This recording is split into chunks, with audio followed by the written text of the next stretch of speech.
ฟ้าใสย้อยสายคำป33นางเมลิสารอคำไซป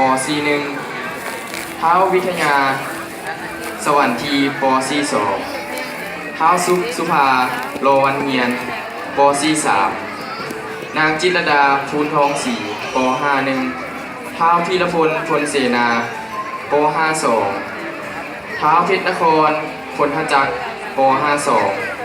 นางตะวันวงวิไลป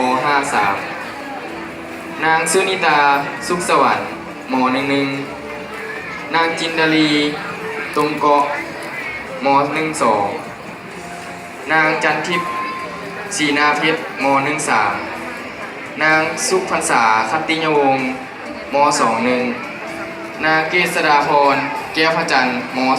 22นางเก้านุวางตูเดือจีม23นางสิริโสภาสุขผลม31นางเกษณามณีศักดิ์ม32นางวัฒนาพวงเพชรม33นางปาวินาโสรจำปาม41นางปาลีนาสีหาราชม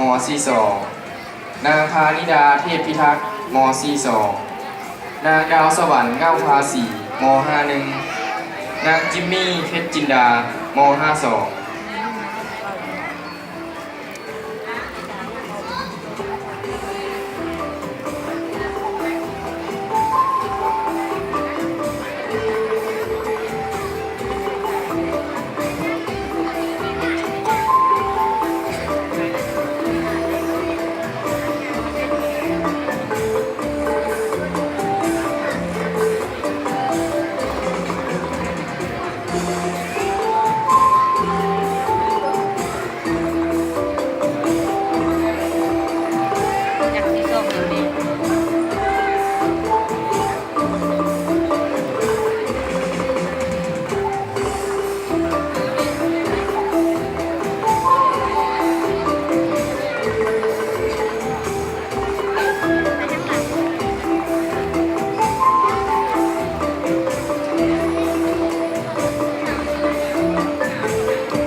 เจ้า